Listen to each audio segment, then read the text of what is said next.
Okay, today is Wednesday. Unpredictable ang weather. Kanina maaraw, tapos ngayon naman ay umuulan. So, hindi ko pa natatry dito sa Johnny's sa Marikina. So, umorder lang ako ng chicken kasi ito yung specialty nila. Kaya, ito yung order natin. So, 175 siya. May kasamang iced tea, rice, and then may chicken, and then may ketchup, and then may hot sauce, this one. Tapos, pag discounted siya, magiging 144 yung lahat ng. So, yes, try muna natin. Bumili rin ako ng barbecue sa labas.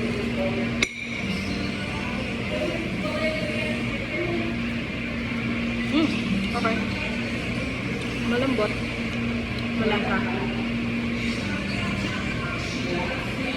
Bagay siya na dine-in.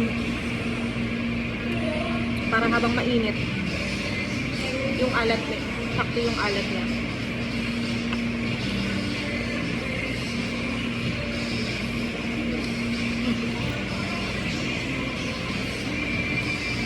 Masarap siya kasi mainit. Okay.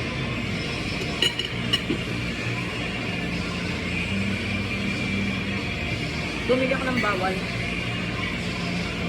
Ng barbecue. Yung sa tapat. Katabi ng Watson.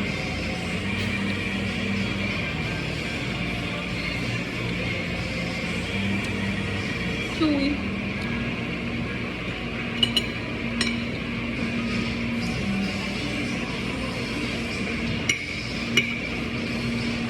Pwede na.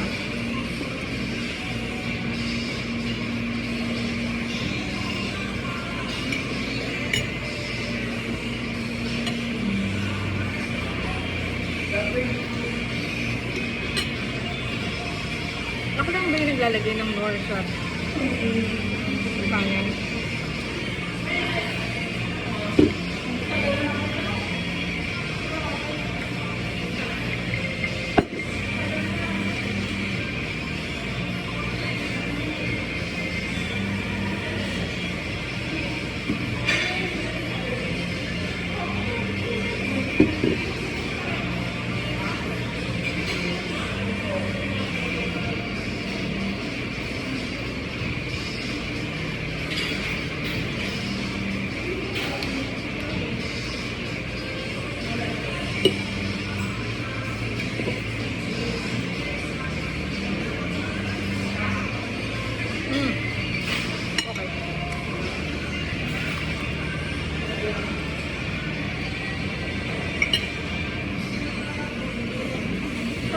Mainit kasi.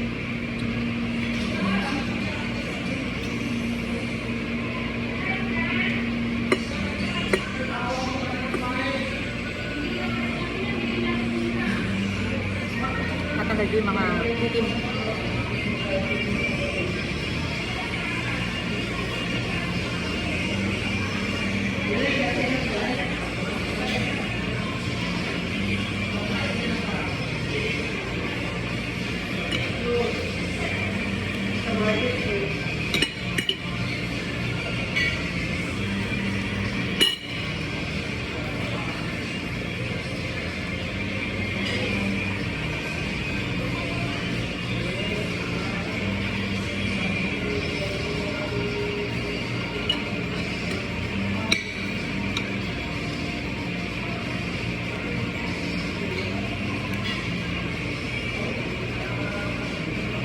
Pagkakain ka ngayon sa labas, may discount na ako 175.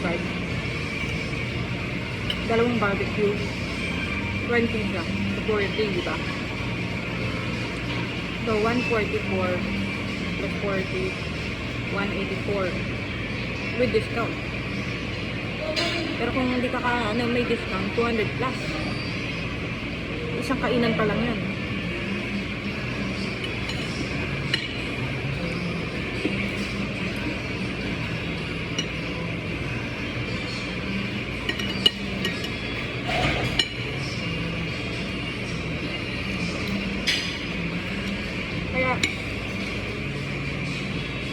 tanong ko sa inyo, paano nyo na-expand yung money ninyo? Into bills, into food, into expenses, and all. Sa panahon na ang taas ng inflation rate ng Pilipinas.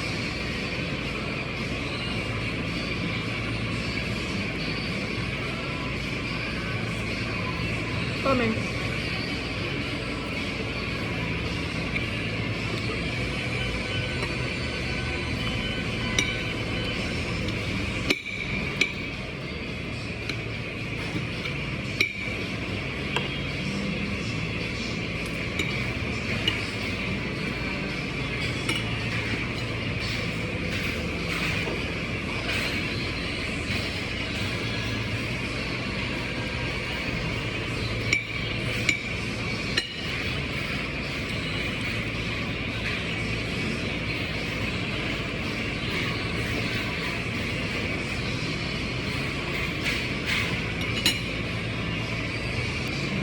Actually, napakain ako dito kasi napanood ko yung food trip ni Chewy show sa Marikina.